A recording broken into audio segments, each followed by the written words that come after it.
안녕하세요.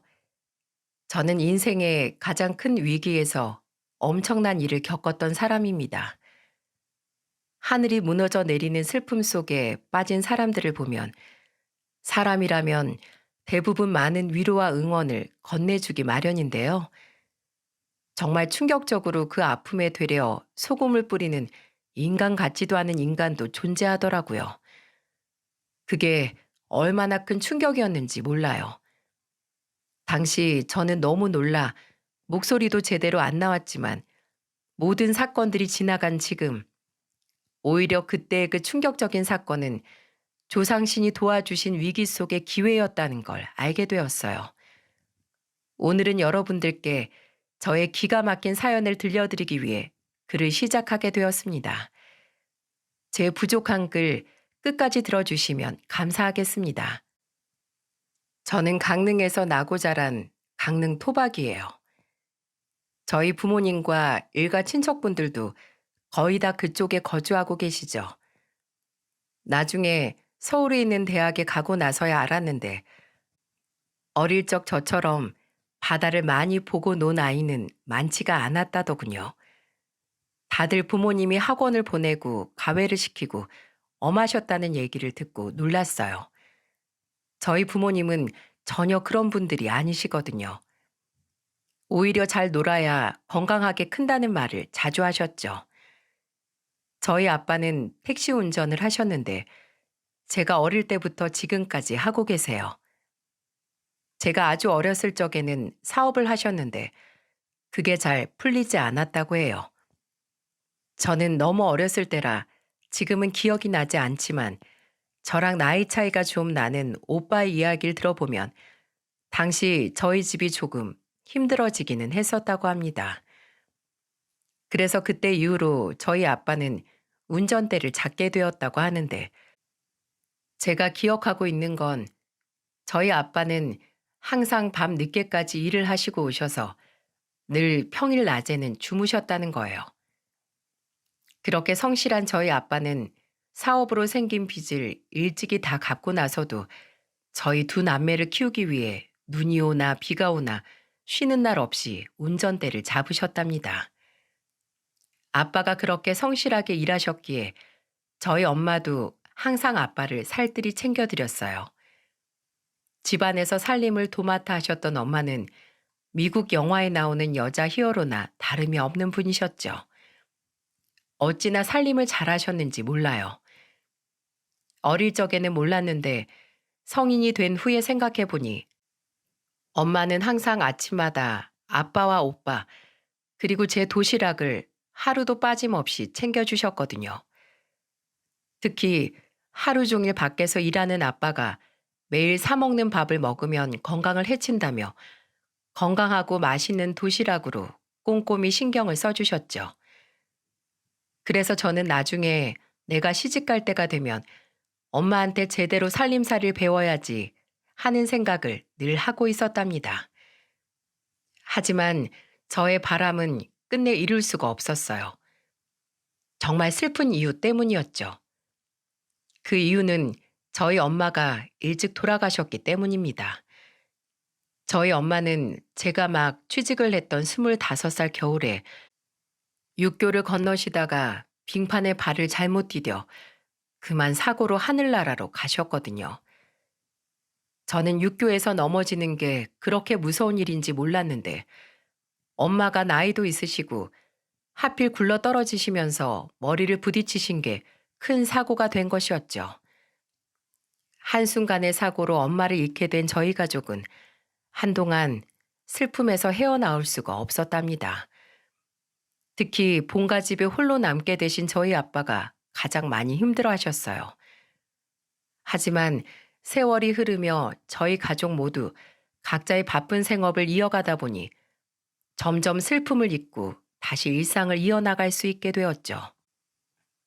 엄마의 생각이 다시 절실하게 났던 건 제가 결혼을 막 결심하고 준비하던 시기였어요.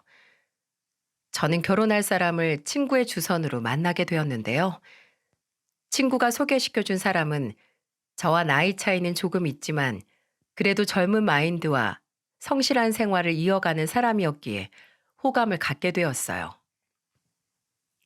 그리고 그런 올곧은 태도는 작지만 스스로 운영하는 사업이 있기 때문에 자연히 몸에 배이게 된 것 같았죠. 그런 남편의 모습은 2년간의 연애 기간에도 큰 의지가 되었고, 결국 저는 지금의 남편과 결혼을 결심하게 되었답니다. 하지만 얼마 지나지 않아 결혼에 대한 저의 부푼 기대는 산산조각이 나고 말았어요. 바로 상견례 자리 때문이었죠. 부모님끼리 인사하는 자리라 신경도 많이 쓰이고 긴장이 많이 되는 자리였는데, 그래서 저는 더더욱 신경을 많이 쓰려고 노력했거든요. 그건 남편도 마찬가지였고요.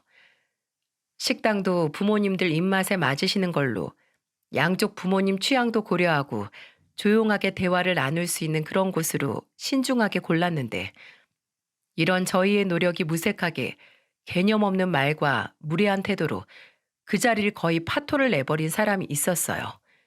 바로 시모였죠. 저희 아빠와 시아버지는 서로 점잖게 인사를 나누셨고 대화도 차분하고 호의적으로 이어가고 있었는데, 난데없이 시모가 끼어들어 초를 치는 겁니다. 이렇게 말입니다. 사돈이 택시 운전을 하신다고요? 그거 하면 한 달에 얼마나 벌어요? 아니지. 하루에 뭐 얼마나 벌어요? 대충 한 10만 원은 되나? 그럼 기름값 빼고 밥값 빼고 나면 얼마 남지도 않겠네. 아유, 맨날 적자겠다. 안 그래요? 나중에 우리 아들한테 괜히 돈 달라거나 도와달라는 둥 그러지 마세요. 저희 집안 거덜내려고 결혼하신 거 아니잖아요. 아셨죠? 그 말을 듣는데 너무 어이가 없어서 말도 안 나오더군요. 저희 아빠도 많이 당황하신 눈치였어요. 제가 너무 화가 나서 한마디 하려는 순간 시아버지가 크게 호통을 쳤습니다. 당신, 그게 무슨 말버릇이야? 내가 조심히 하라고 했지. 그 입 좀 그만 방정대란 말이야. 왜 이렇게 때와 장소 구분도 못하고 막말을 해대는 거야? 입 다물어. 그렇지 않으면 가만두지 않을 테니까. 그래서 제가 화를 내려다가 참았죠. 저희를 대신해서 시아버지 되실 분이 대신 화를 내주셨으니까요. 기분은 나쁘지만 시아버지가 저희 아빠한테 먼저 죄송하다고 사과를 하며 분위기를 풀려고 노력하니 그냥 넘어가려고 했어요.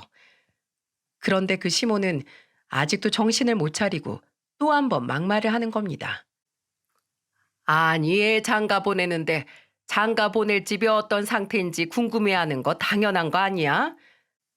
그게 부모로서 오히려 당연한 거지. 왜 화를 내고 그래? 결혼 하나 잘못했다가 집안 거덜나고 기둥 뿌리 흔들리는 사람들도 생각보다 많아. 집안끼리 당연히 돈이 얼마 있는진 봐야지. 그럼 택시 기사 한다는 집안한테 그냥 애를 보내? 아, 이 정도 물어볼 수도 있잖아.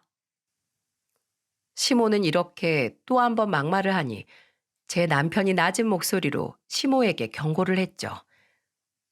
그만하세요. 남의 결혼 파토 내지 마시고. 어머니가 걱정하실 문제도 없을 뿐더러 신경 쓰실 일도 아니에요.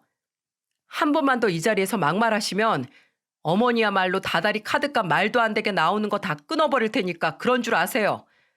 그냥 아예 이 자리가 끝날 때까지 가만히 좀 계셔 주셨으면 좋겠네요. 저는 그전엔 제가 한마디 하려다가 남편의 너무나 화난 목소리에 그냥 말을 말았어요. 시모는 남편의 말에 뭐라고 하려다가 이내 입을 완전히 다물어 버렸습니다. 그리고 남편은 저희 가족에게 정중하게 사과를 해 주었죠.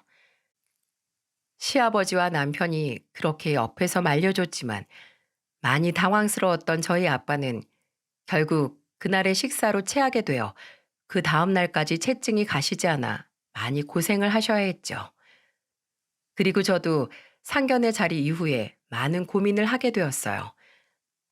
연애는 서로가 좋으면 그만이지만 결혼은 집안끼리 만남인데 내가 아무리 이 남자가 좋아도 저런 시모가 있는 집안에 시집을 가면 안 되는 게 아닌가 싶은 생각이 들어서였죠. 그래서 이 얘기를 남편과 정말 진지하게 이야기했어요. 어떻게 상견례 자리에서 우리 아빠 면전에 대고 그런 말들을 함부로 내뱉을 수가 있어? 결혼하면 또 얼마나 더 못 살게 구려고 벌써부터 그러는 거야. 솔직히 어머님만 보면 나는 이 결혼 해야 하는 게 맞나 망설여져. 나는 우리 아빠 그렇게 모욕하고 괴롭게 하는 사람이랑은 가족이 되고 싶지도 않아. 우리 이 결혼 다시 생각해보자. 내가 정말 미안해. 그런데 당신이 생각하는 그런 상황은 절대 안 만들어질 거야. 내가 약속할게. 어차피 우리 집은 나랑 아버지가 다 이끌어가고 있고 이미 어머닌 눈밖에 난 사람이야. 다시 또 그런 막말하면 그냥 무시해버려도 좋고 아니면 화를 내도 좋아. 그때는 참지 말고 원하는 대로 해. 그리고 나나 아버지한테 말해. 우리가 어떻게든 해줄 테니까. 어차피 우리 가족도 아니었던 사람이야. 알잖아. 그 사람 내 진짜 어머니도 아닌 거. 그날 일은 정말 미안해. 화 풀어. 그리고 나 한 번만 더 믿어줘. 맞아요. 시모는 남편의 친모가 아니었습니다. 남편은 기억도 나지 않는 어린 시절에 생모를 잃고 중학교 때까지 시아버지 밑에서 컸다고 해요. 그러다가 중학교 2학년 때 시아버지가 재혼을 하시면서 지금의 시모를 집안에 들이게 되었다고 합니다. 그런데 처음에는 활발한 성격의 시모가 집안 분위기를 밝게 만드는 줄 알았는데 날이 갈수록 본성이 나오게 되어 가족들이 전부 마음을 돌린 상태라고 했어요. 항상 일하는 건 싫어하고 늘 놀 궁리만 하는 사람이었는데 해가 지나갈수록 집안일도 점점 소홀히 하고 굉장히 게으른 사람이라서 시모가 온 뒤로 오히려 집안이 더 힘들어진 것 같다고 하더군요. 그 얘기를 들어보니 시아버지도 작은 세탁소를 운영하시는 분이고 큰 돈을 버시는 건 아니었는데 그런 시아버지를 돕지는 못할 망정 오히려 해가 되었다면 이미 정은 다 떨어지고도 남았겠다 싶기는 했어요. 이런 집안 사정을 전부 설명하면서 남편은 앞으로의 결혼 생활은 걱정하지 않아도 된다고 저를 안심시켰죠. 어차피 어머니가 지금 쓰는 생활비나 살고 있는 집이나 그거 다 내가 해준 거야. 나도 어머니란 사람 보면 꼴도 보기 싫지만 그래도 아버지랑 같이 사니까 그나마 그렇게 전세 얻어다 준 거지. 어머니가 좋아서 그런 거 아니야.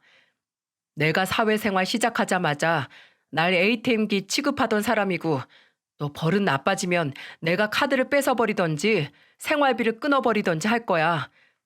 더는 못된 소리 못하게 단단히 말해뒀으니까 걱정하지 마.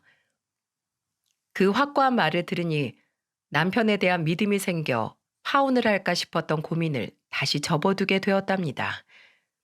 그래서 순조롭게 남편과 다시 결혼 준비를 해나갔죠.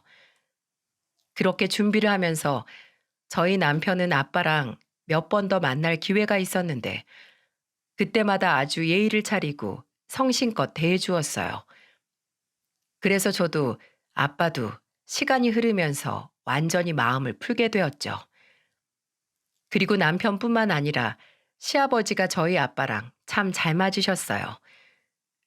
저희 본가가 강릉이라 서울에 계신 시아버지랑 저희 아빠가 직접 만날 기회는 많이 없었지만 이런저런 일로 어른들께 통화를 하거나 어른들끼리 연락을 하게 되면 항상 의견이 잘 맞고 생각하는 방향이 비슷하셨죠. 시아버지 역시 저희 아빠처럼 성실하게 본인 사업장을 운영하는 분이라 그랬던 것 같기도 했어요. 그걸 보니 딱 한 사람, 시모만 빼면 정말 완벽한 결혼이라는 생각이 절로 들 수밖에 없었는데 항상 제가 그 걱정을 내비치면 시아버지도 남편도 시모는 걱정하지 말라며 단호하게 이야기하니 긍정적으로 생각을 하게 되었죠.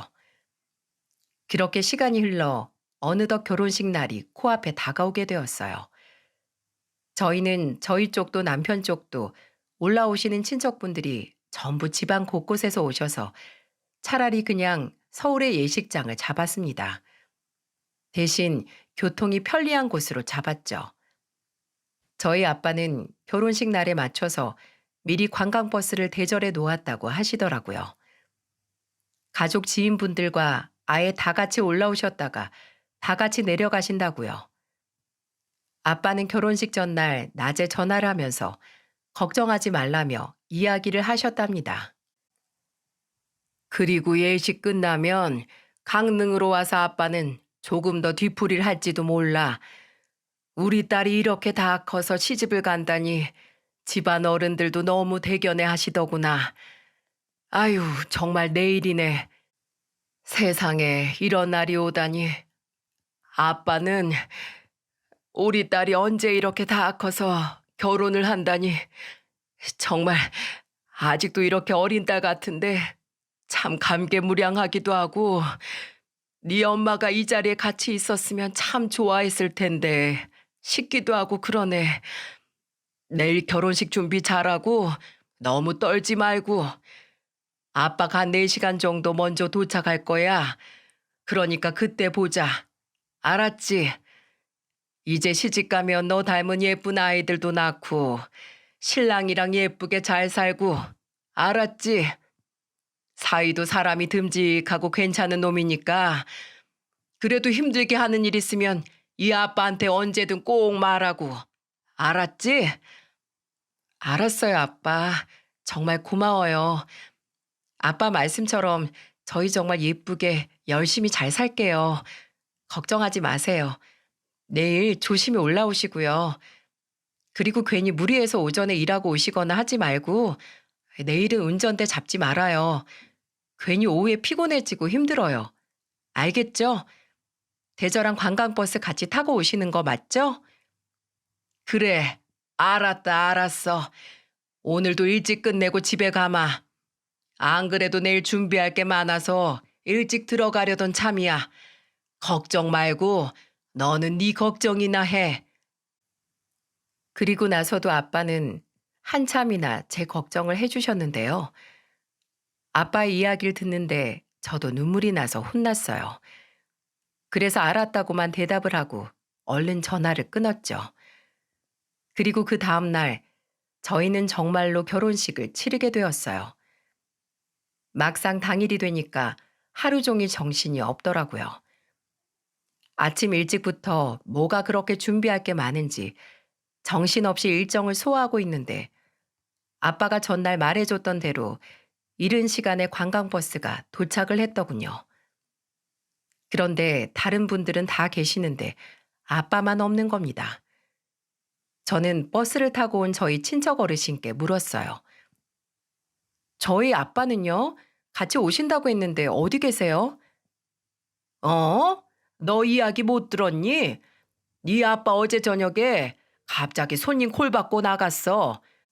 꼭 멀리식 다니는 손님들 중 한 명한테 개인적으로 연락이 와서 지방에 태워다 줬을 거야. 동해인가? 아, 삼척이었다. 거기 데려다 주고 아예 차고 온대. 지금쯤 한창 올라오고 있을 거야. 아까 출발할 때 연락했어. 네? 뭐라고요? 아까 우리 막 출발한 지 30분쯤 됐을 때였나? 그때 올라온다고 했으니까 지금 아마 서울 진입하지 않았을까 싶은데. 아, 너희 아빠 빠를 때는 엄청 빠르잖아. 20년 베테랑인데 곧 도착할 거다. 걱정하지 말고 넌 가서 마저 준비나 해. 아무리 단골 손님이어도 그렇지. 어떻게 결혼식 전날까지 운전대를 잡을 수 있나요? 저는 그 얘기를 듣고 속이 많이 상했어요. 아빠 마음이 이해가 안 가는 건 아니지만 그래도 결혼식 날까지 무리해서 운전대를 잡다니요. 마지막까지 운전대를 손에서 놓지 못하는 아빠가 원망스러운 마음도 들더라고요. 하지만 저 역시 그날 너무 바빠서 따로 연락도 못 드리고 곧바로 하객 응대를 하고 결혼식 준비를 하고 있었죠. 그런데 결혼식이 채 1시간도 안 남았는데 이미 도착했어야 할 아빠가 안 오시는 겁니다. 저는 이게 무슨 일이지 싶어 연락을 하려고 하는데 먼저 연락이 왔어요. 전화를 받은 건 결혼식을 딱 40분 남겨두고 있었던 시간이었죠. 그런데 너무 충격적인 소식을 듣고 말았죠. 드레스고 뭐고 순간적으로 다리에 힘이 풀려 풀썩 주저앉을 만큼이요. 연락이 온 곳은 다름 아닌 병원이었습니다. 저에게 저희 아빠 가족이냐고 묻더니 간략하게 상황 설명을 해주는데 두 귀로 듣고도 믿을 수가 없었어요. 고속도로에서 큰 사고가 나셔서 지금 수술 중이십니다. 보호자분이 빨리 와주셔야 할 것 같아요. 사고가 생각보다 좀 크게 났거든요. 빨리 오셔서 경과를 좀 보셔야 할 것 같습니다. 상황이 좋지 않아요. 저는 그 얘기를 듣고 하늘이 무너지는 줄 알았어요. 하지만 예식장에는 이미 하객들이 분주하게 들어오고 있는 상황이었고 남편과 시부모님은 하객을 맞느라 정신이 없는 상태였죠. 사람이 충격을 받으면 머리가 멍해지잖아요. 저는 멍하니 이 결혼식을 어떡하지 하는 생각과 또 동시에 빨리 병원에 가야 하는데 하는 마음으로 어쩌지 못하고 눈물만 흘리고 있었어요. 제가 눈물을 흘리자 사람들이 놀라며 남편을 데려오더군요. 남편이 저를 보고 후다닥 와서 무슨 일이냐고 물어봤는데 제가 그제야 실감이 나면서 크게 울음을 터뜨리고 말았죠. 아빠가 오다가 사고가 나셨대. 지금 병원에 빨리 가봐야 할 것 같아. 이 결혼식은 다음에 해야겠어. 병원에서 지금 수술 중이시라는데 상황이 안 좋다고 가족들 빨리 오래. 고속도로에서 사고가 크게 났는데 아빠가 많이 다치셨나 봐. 지금 빨리 가야겠어. 미안해. 하객분들이랑 여기 예식장 분들께 당신이 말 좀 해줘. 나 지금 당장 가야 할 것 같아. 남편은 제 이야기를 듣고 깜짝 놀라며 알겠다고 얼른 가라고 했죠. 드레스를 이미 입은 상태였기에 그 상태로 갈 수 없어 후다닥 대충이라도 옷을 갈아입으려고 자리를 옮기려는데 그 사이에 이야기를 들었는지 시아버지와 시모가 왔어요. 소식을 들은 몇몇 하객분들도 저에게 와서 아유 어떡하니 얼른 가 얼른 이라며 제가 신발도 갈아 신고 하는 걸 도와주시고 있었죠. 저에게 오신 시아버지는 다급한 목소리로 저희 아빠 걱정을 하셨어요. 어디 병원이라고? 혼자 갈 수 있겠니? 아이고, 이게 다 무슨 일이야. 택시 잡지 말고 여기 차 가져온 사람 누구 있었더라? 그 차 타고 가. 아들, 운전 잘하는 놈 있잖아. 네 친구 중에. 부탁 좀 해라. 지금 여기서 택시 잡는 게 시간 더 걸려. 빨리, 얼른. 그런데 그런 사람들의 걱정 속에서 난데없이 충격적인 막말을 늘어놓는 사람이 있었어요. 바로 시모였죠. 시모는 대뜸 와서 짜증부터 부리더니 자신의 화를 못 참겠다는 듯 저에게 이야기했습니다. 아니 지금 너네 아빠 하나 때문에 이 많은 하객들 돌려보내고 결혼식을 무르는 게 말이 돼? 예, 너 지금 얼마나 많은 사람들한테 민폐 끼치고 있는지 알고나 있어? 지금 내 친구들, 우리 가족들 전부 지방에서 올라왔는데 너 하나 때문에, 아니 너네 아빠 하나 때문에 이게 뭐니? 오늘 이거 예식장 이미 취소할 수도 없고 전부 새 돈 들어가야 되는데 그 돈은 다 어쩔 거야? 너 네 집이 물어낼 거니? 이렇게 당일날 결혼을 파토내는 경우가 어딨어? 하여간에 못 배운 집안 같으니라고. 그 말을 듣고 단박에 시아버지와 남편의 표정이 험악해졌죠. 남편은 시어머니한테 말했어요. 제정신이세요? 사람이 다쳤다고요. 그것도 지금 제 아내 아버지가 다쳤다는데 그게 무슨 개념 없는 소리예요? 아무리 계모다 하고 참아주려고 해도 지금 선 넘으셨네요. 도저히 참아줄 수 있는 상태가 아니네요. 나가요. 나가시고 그쪽 하객은 그쪽이 알아서 하세요. 그냥 이 결혼식장에서 나가서 아예 들어오지 마세요. 그런데도 그 여자는 반성하는 기미도 없이 어이가 없다며 대꾸했죠. 아니 너 웃긴다. 아주 네 애미한테 막말이네. 뭐? 계모? 내가 틀린 말 한 거 어딨어? 너 정신 차려. 지금 이거 조상신이 도우시는 거야. 이런 집안이랑 결혼하지 말라고 아예 파토를 내주시는 거라고. 이렇게 가족들한테 망신 주고 피해주는 집안이랑은 상종도 하지 말라는 뜻 같은데 그냥 이참에 아예 이 결혼을 엎어. 내가 아는 지인들 얘보다 더 예쁜 여자 많으니까 차라리 내가 그런 여자들 소개해 줄 테니까 그냥 이 결혼을 엎어. 남편은 그 여자를 문 밖으로 끌고 나갔어요. 그러면서 말했죠. 조상신이 도운 건 당신을 혼주석에 앉히지 말라고 그거 하나 도와주셨지. 앞으로 나한테 엄마 소리 같은 거 못 들을 줄 알아. 알겠어? 그리고 내 도움 같은 거 하나도 받을 생각하지도 마. 집안 망신이니 피해니 그런 건 지금 당신 혼자 다 하고 앉아 있으니까 염치가 있으면 당신 친구들인지 뭔지 다 데리고 꺼지라고. 알겠어? 가! 그리고 그 여자가 기가 막혀 하든 어쩌든 시아버지께 아버지 결혼식 하기 어려울 것 같으니 정리 좀 부탁드릴게요. 지금 아내 혼자 보내는 건 위험할 것 같아서 제가 같이 병원에 데리고 가겠습니다. 라고 하고 저를 데리고 갔어요. 시아버지는 고개를 못 드시고 얼른 데려가라며 저희를 보내주셨죠.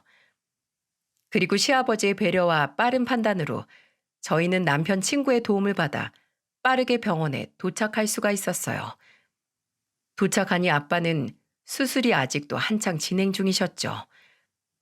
발을 동동 구르며 수술이 끝나기를 기다렸는데 그 기나긴 시간이 지나고 드디어 수술이 끝나고 나니 의사는 다행히 좋은 결과를 이야기해 주었어요. 수술은 잘 끝났지만 그래도 내일 저녁까지는 예의주시하셔야 합니다. 지금 큰 고비를 잘 넘기셨으니까 조금 마음 놓으세요. 내일 한번 경과를 두고 보십시다. 남편과 저 그리고 저희 오빠랑 다른 친인척분들이 모두 가슴을 쓸어내렸어요. 저희 가족의 비극으로 하객들은 전부 그날 헛걸음을 할 수밖에 없었지만 오히려 저희 가족은 수많은 하객분들의 위로와 응원을 받을 수가 있었어요.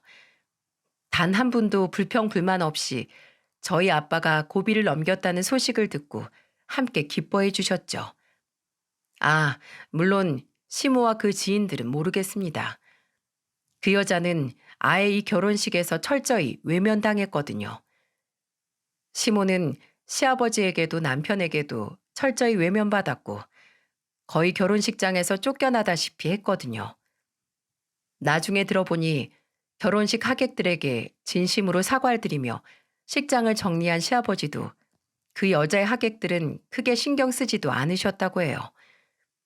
그러는 와중에 저희 아빠는 고비를 잘 넘기셔서 3일 후에 드디어 눈을 뜨시게 되었어요. 눈을 뜨자마자 저부터 찾으시더라고요. 아빠는 거동이 불편한 와중에도 눈물을 흘리며 저에게 미안하다고, 연신 미안하다고 하셨습니다. 아빠가 미안하다. 우리 딸 결혼식도 제대로 못 해주고, 이 아빠가 정말 너무 미안해. 내가 이번 결혼 때 너한테 제대로 도움을 준 게 없어서 한 푼이라도 더 벌어보겠다고 욕심을 내던 게 그만 그 운전대를 잡지 말았어야 했는데 우리 딸 아빠가 정말 미안하다. 아빠 왜 그랬어? 난 아빠만 있으면 된다고 몇 번을 말해. 혼수도 내가 충분히 마련할 수 있고 아빠는 그런 걱정 하나도 안 해도 돼. 난 그런 것보다 아빠가 더 소중한 거 알잖아. 아빠가 날 어떻게 키웠는데 그거 내가 다 아는데 어떻게 돈이 아빠보다 중요할 수가 있겠어. 아빠 제발 위험한 운전은 하지 마요. 무리하지 말고 일하라고 그렇게 이야기했는데 다음부터 절대 그러지 마. 알겠어? 그래, 그래. 이제 2번 다시 이런 실수 저지르지 않으마. 아빠가 미안하다. 정말 미안해. 다시는 우리 딸 마음 아프게 하지 않을게. 아빠가 다 미안해. 그렇게 병실은 또 울음바다가 되고 말았어요. 그날 이후로 아빠는 한동안 입원 치료를 받아야만 했답니다. 굉장히 긴 시간이었죠. 그 기간 동안 아빠는 다시는 무리해서 일을 하지 말아야겠다고 수없이 다짐하셨어요. 그리고 정말로 나중에 퇴원을 하고 운전대를 잡고 나서도 적당한 시간만 일을 하시고 조금 더 자신을 돌보는데 시간을 많이 쓰셨습니다. 한편 저는 결혼식 날 있었던 시모라는 여자의 행동을 결코 용서할 수가 없었어요. 이건 결혼 전에 단판을 짓던지 아니면 그 여자가 말한 대로 결혼을 없던지 해야겠다 싶었죠. 그래서 남편을 또 붙잡고 이야기했어요. 그런데 이미 남편은 모든 계획을 세운 뒤였더군요. 이미 저보다도 더 크게 화가 나 있었고 제대로 된 조치를 취해야 한다는 걸 저보다도 먼저 생각하고 있었던 거예요. 그런 남편의 말을 들으니까 저는 다시 한번 남편을 믿어보기로 했죠. 여보, 정말 미안해. 그날 일은 내가 이렇게 사과할게. 정말 한 번만 더 나한테 기회를 줘. 이미 내 인내심도 다 바닥이 나버렸고, 난 더 이상 그딴 여자한테 어머니 소리도 하고 싶지 않아. 내가 다 알아서 처리할 테니까 당신은 지켜보기만 해. 그동안 20년 동안이나 참아줬는데 더 이상은 참아줄 이유가 없어. 잘못을 했으면 벌을 받아야지. 가만두지 않을 거야, 그 여자. 두고 봐. 남편은 저에게 그렇게 이야기를 하고 정말로 확실하게 행동으로 보여주었어요. 시아버지와 그 여자는 남편이 구해준 전셋집에 살고 있었는데 마침 그 집의 계약이 딱 2개월밖에 남지 않은 시점이었거든요. 그래서 남편은 전셋집부터 빼버렸습니다. 더 이상 계약하지 않겠다고요. 그리고 그 여자가 쓰던 카드도 전부 해지해버리고 생활비도 딱 끊어버렸죠. 그러자 시댁에서는 아니 그 여자 혼자 난리가 났습니다. 남편은 시댁에 찾아가서 그냥 통보해버렸다고 해요. 이제 더 이상 이 집 계약도 안 해주고 다른 집을 구해주지도 않을 겁니다. 2달 이후에 어디서 사시든 알아서 구해서 사세요. 그리고 아줌마, 제가 드린 차키도 반납하세요. 아, 여기 있네. 알아서 제가 가져갈게요. 이거 제 아내가 타고 다니면 딱일 것 같네요. 그리고 카드사에 전화해봤자 뭐 나오는 거 없으니까 그만 좀 전화하세요. 어차피 제 명인데 아줌마가 전화한다고 뭐가 나오겠어요? 머리가 그렇게 나빠요? 어쨌든 이제 다 알아서 벌어먹고 사시던지 하세요. 제 인내심은 딱 여기까지예요. 그런 남편의 말에 그 여자는 단박에 입에 거품을 물며 소리쳤다고 합니다. 뭐? 예, 이걸 다 가져간다니 그게 무슨 말이야? 안 그래도 이번 달 생활비도 안 주길래 내가 따지려고 했더니만 그보다도 더한 불효를 저지르겠다는 거야? 너, 네 엄마한테 이렇게 막대하면서 뭘 그렇게 당당하니? 빨리 차키 일이 안 내? 그걸로 새로 생긴 쇼핑센터 가기로 했는데 내 친구들이랑 약속 파토나게 되면 어떡하라고 그러는 거냐? 그럼 이 나이에 버스 같은 거라도 타라는 거야 뭐야? 허튼 소리 말고 어서 일이 내. 아직도 정신을 못 차리시네. 집이나 알아보세요 아줌마. 아니 이러는 게 어딨냐고. 줬다가 뺏는 게 어딨어 이 도둑놈아. 어떻게 염치도 없이 뻔뻔한 얼굴을 하고 이런 도둑질을 할 수가 있어? 염치 없기는 당신이 들어야 할 소리고 당신이 우리 집에 들어와서 그동안 무슨 부모 노릇을 했다고 이렇게 소리소리를 지르는 거야? 막말로 내가 학생 때부터 밥을 제때 먹기로 했어. 집안일 하기로 했어. 그렇다고 돈을 벌어오는 것도 아니고 맨날 놀러 다니면서 돈 쓸 줄이나 알았지. 도대체 그동안 한 게 뭐가 있는데? 그렇다고 우리 아버지한테 잘한 것도 없고. 정신 차려 이 아줌마야. 지금 나한테 소리 지를 때가 아니라 당신 앞가림이나 신경 써야 할 때야. 남편은 시모와의 말씨름을 끝내고 곧바로 그 집을 나와버렸죠. 사실 이 모든 일은 시아버지의 계획이었어요.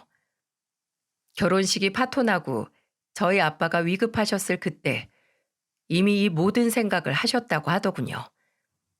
그래서 상황이 수습되자마자 남편에게 전셋집도 다 빼버리고 생활비며 이런 지원도 전부 끊어버리라고, 이제 네 엄마도 아니니 엄마 취급하기 싫은 거 억지로 할 필요도 없다고 하셨다고 합니다.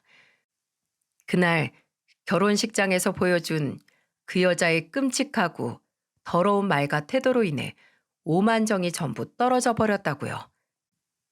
일가 친척 어르신 그리고 처가댁 식구들 다 보는 앞에서 그게 무슨 망신이란 말이냐.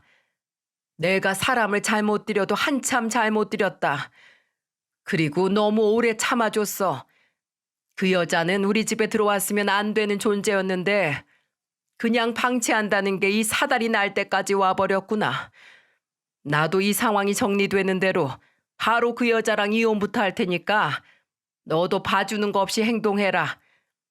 더 이상 그딴 여자를 와이프라고 얘기하기 쪽팔려서 같이 못 살겠다. 아주 제명에 못 살겠어. 나는 걱정하지 말고 네 돈 들어간 건 전부 싹 다 가져가. 나는 세탁소 운영하면서 혼자 충분히 살아갈 수 있으니 저렇게 쪽팔린 여편애랑 같이 사느니 차라리 혼자 살아갈란다. 그래서 남편이 시아버지의 말을 듣고 안 그래도 자기가 혼쭐을 내고 싶었다며 아버지가 먼저 말씀해 주셔서 감사하다며 그런 일들을 저질러 버린 것이었죠. 그럼에도 그 개념 없는 여자는 남편의 말이 그냥 하는 말인 줄 알았나 봅니다. 그렇게나 눈치가 없는 여자니 이 지경까지 왔겠거니 싶지만서도 참 기가 차더군요. 남편이 전세 계약을 연장하지 않겠다고 이야기하니 집주인은 집을 부동산에 내놓은 모양이었어요. 그래서 부동산에서 연락이 가니까 그제서야 발등에 불이 떨어졌다고 생각했는지 헐레벌떡 남편에게 연락을 해오더랍니다. 그렇게 경고를 할 때도 한 귀로 듣고 한 귀로 흘렸다는 소리겠죠. 그 무개념 여자는 전화를 해서 남편에게 마구 화를 냈어요. 이게 지 키워주는 애도 모르고 집을 내놔? 너 이거 네 아버지가 알면 가만히 있을 것 같아? 나만 여기 살아? 네 아버지도 여기 살고 있어. 부모를 이렇게 길바닥에 내치는 자식이 세상 천지 어디 있단 말이냐? 이래서 머리 검은 짐승은 거두지 말랬는데 어디 부모 공경할 줄 모르고 이렇게 함부로 대하는 거야. 당장 부동산에 전화해서 취소해. 그래서 남편은 콧방귀를 끼며 그 여자에게 일침을 날렸어요. 더 이상 부모 자식 관계로 그 여자랑 묶이는 것도 지쳤던 남편은 아예 대놓고 선을 그으며 이야기했다고 하더군요. 제가 저번에 분명히 말씀드렸죠. 저는 그쪽 같은 엄마 이제 안 둔다고. 저를 뭐 아들로 생각한 적도 없으면서 당신 필요할 때만 아들이니 부모니 하는 거 참 염치도 없네요. 쪽팔리지 않으세요? 엄마는커녕 제대로 된 어른 같지도 않은 사람한테 내가 왜 집을 내줘야 합니까? 그리고 아버지랑은 이미 다 얘기 끝났으니까 괜히 아버지 들먹거리지 마세요. 당신이 꺼낼 카드 같은 건 줄 아시나 본데 아버지도 당신 같은 사람 내친 지 오래니까. 뭐? 그게 무슨 소리야? 아버지 당신이랑 이제 이혼할 거라고요. 남편이 그렇게까지 이야기하자 시모는 갑자기 정말 깜짝 놀랐다는 듯 아무 말도 못했어요. 한동안이나요. 그러더니 갑자기 태세를 바꿔서 남편에게 꼬리를 내리고 징징거리기 시작했죠. 예, 알았다. 에휴, 내가 잘못했어. 그래도 내가 이 집에서 나가면 당장 어딜 갈 수 있다고 그러니? 진짜로 길바닥에서 잘 수도 없는 노릇이잖아. 안 그러니? 그래, 알았어. 내가 말실수해서 미안하다. 그러니까 얼른 다시 부동산에 연락해서 집은 다시 안 내놓겠다고 해. 내 그 며느리? 그 애랑 결혼하든 말든 난 신경도 안 쓰마. 그냥 이 집에서 살게만 해줘. 그리고 생활비도 얼마 쓰지 않을 테니까 딱 한 달에 150만 원만 줘라. 그럼 그걸로 알아서 살아갈 테니. 남편은 그 이야기를 듣고 웃으면서 말 같지도 않은 소리 말라며 전화를 끊어버렸죠. 됐고요. 앞으로 당신 밥벌이는 당신이 알아서 하세요. 이제 와서 이렇게 손바닥 뒤집듯이 빈다고 해서 제가 받아줄 것 같습니까? 꿈 깨세요. 그러게 진작 제 주제를 알고 상식적으로만 행동했다면 이런 일이 벌어졌겠어요? 당신이 그냥 조용히만 살았어도 우리도 이러지 않았을 겁니다. 그놈의 주둥이 하나 간수 못해서 다른 사람들 아픔에 소금 뿌리고 염치 없이 굴더니 꼴 좋네요. 짐 정리 안 하고 일 안 구하고 버티시려면 마음대로 하세요. 길바닥에 나 앉든 빌어먹고 살든 내 알 바 아니니까. 예, 이대로 가버리면 어떡하니? 예, 아들, 내가 잘못했다니까. 나랑 조금만 더 얘기해, 아들. 그리고 얼마 후 정말로 그 여자는 길거리에 나앉게 되었고 시아버지랑 이혼도 당하게 되었습니다. 그럴 즈음에 저희 아버지는 막 중요한 치료를 끝내고 퇴원을 하셨죠. 남편은 이미 저와 함께 살고 있었는데 혼인신고만 일단 원래 계획대로 해두고 결혼식은 나중에 제대로 다시 올릴지 간단하게 올릴지 가족들과 상의 중이었어요. 저희 아빠 건강 문제도 있고 결혼식 문제도 있어서 시아버지까지 포함해 저희 가족들은 만날 일이 잦았는데 그때마다 중간중간 그 여자의 소식을 짤막하게 들을 수 있었죠. 시아버지는 그래도 마음이 그렇게까지 모질지 못하셔서 그 여자랑 이혼도 하고 내치시면서도 몸 누일 곳은 알아보라며 1,000만 원 정도를 주고 내보내셨다고 합니다. 그간 잘한 거 하나 없는 사람이지만 그래도 같이 산 세월이 있으니 그 정도는 해주겠다. 그러니 그 돈 먹고 떨어지고 다시는 연락할 생각하지 마라. 라는 것이었죠. 하지만 그 여자는 그럼에도 불구하고 한동안 시아버지의 세탁소 앞에 찾아와 생활비를 달라며 떼를 쓰기 시작했어요. 고작 1,000만 원 쥐어주고 쫓아내더니 이제 나의 아는 척도 안 하는 거야? 나 지금 당장 먹고 살 돈도 없고 월세도 못 내게 생겼다니까. 내가 진짜 길바닥에 나앉도록 내버려 두겠다는 거야 뭐야. 그래도 20년간 같이 산 세월이 있는데 내가 꼭 거짓골이 돼야 속이 풀리겠어? 내가 많은 돈 바라는 것도 아니잖아. 딱 200만 달라니까. 당신 그 정도 돈은 있잖아. 아니야? 당신은 당신 아들이 집도 다시 구해주고 용돈도 주겠지만 난 완전 찬밥 신세로 전락해버렸다니까. 그러면 당신이라도 날 좀 도와줘야 하는 거 아니야? 어? 대답 좀 해봐. 200만 원만 달라고. 여기가 어디라고 자꾸 찾아와. 제정신이야? 사람이 돼서 그저 돈돈거리고 다른 사람 목숨 귀한 줄도 모르더니 그깟 밥 좀 굶고 길바닥에 놔앉는 거 가지고 이러는 거야? 그리고 일을 해서 돈을 벌면 해결될 일이잖아. 뭐? 고작 1,000만 원? 10,000원 한 장이라도 당신 힘으로 벌어보고 그딴 소리를 해. 여태 우리 가족 피 빨아먹으면서 살면서 주제도 모르고 나대다가 버림받아 놓고 아직도 정신을 못 차려? 다신 찾아오지 마. 가라고. 당신한테 줄 돈은 10원 한 장도 없어. 정말 저는 직접 본 것도 아니고 시아버지와 남편의 입을 통해 전해 들은 것인데도 징글징글 하더군요. 그러니 그 모습을 직접 지켜본 시아버지는 얼마나 질려버렸겠어요. 시아버지의 호통에도 그 여자는 하루가 멀다 하고 계속해서 세탁소를 찾아왔다고 해요. 그러니 세탁소에 옷을 맡기러 오거나 찾으러 오는 손님들도 가게 앞에 자꾸 이상한 여자가 있는 걸 목격할 수밖에 없었겠죠. 그렇게 시아버지는 세탁소 운영에도 손해를 보게 될 위기에 처하게 되셨어요. 세탁소 특성상 손님들이 머물러 있진 않지만 아무래도 소문이 흉흉하게 나서 좋을 게 없지 않겠습니까? 아무리 혼을 내도 하도 찾아오자 시아버지는 어느 날 작정하고 그 여자가 찾아올 만한 시간대에 미리 청소를 하고 있었다고 합니다. 그리고 득달같이 그 여자가 또 찾아와 돈을 달라며 떼를 쓰기 시작하자 청소가 끝난 뒤 생긴 걸레빤물을 양동이째로 부어버렸다고 해요. 구정물을 온몸에 뒤집어 쓰게 된 그 여자는 눈이 뒤집힐 듯 화를 내며 귀가 찢어질 정도로 비명을 질렀는데 시아버지는 그 소리를 모두 잡아먹을 만큼 크게 호통을 치며 이야기했습니다. 또 찾아오면 그땐 여기에서 끝나지 않을 거야. 알겠어? 당신 인생 당신이 알아서 살든지 말든지 하라고. 그리고 지금 나한테 무릎 꿇고 싹싹 빌어도 모자랄 판국에 이런 피해를 끼쳐? 아주 배은망덕한 여자 같으니라고.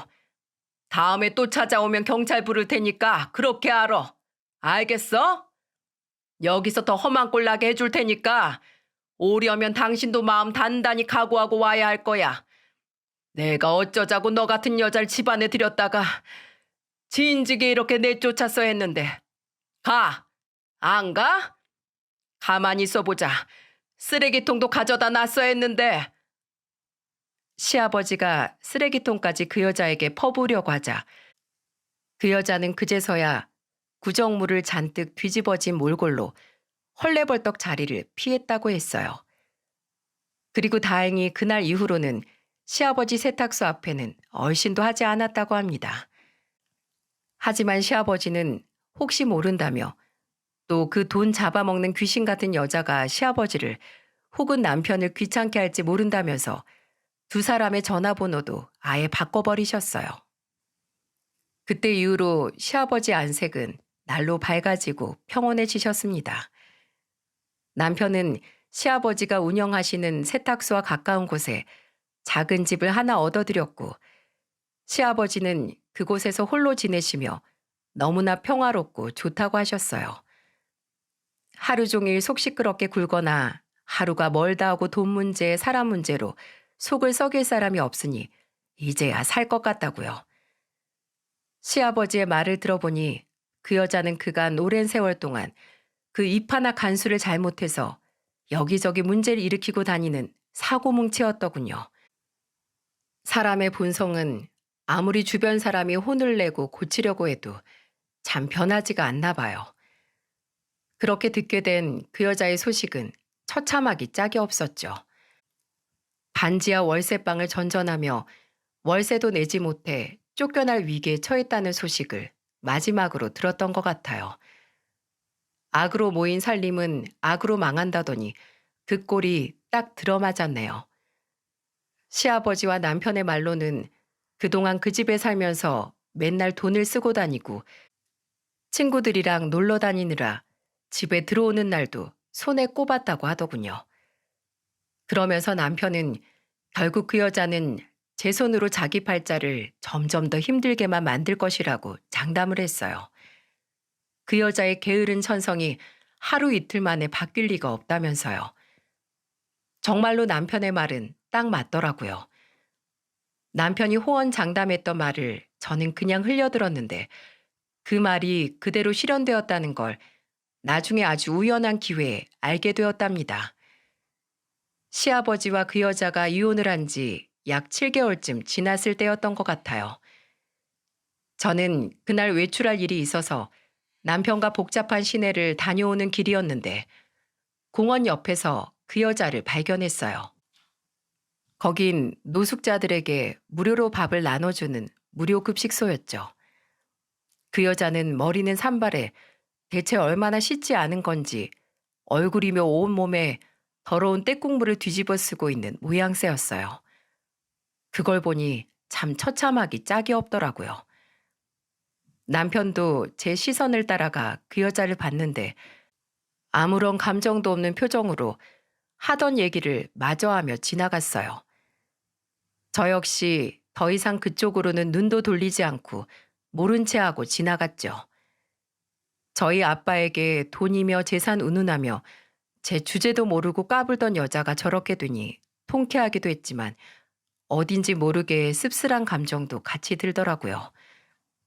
그래도 어쩌겠어요.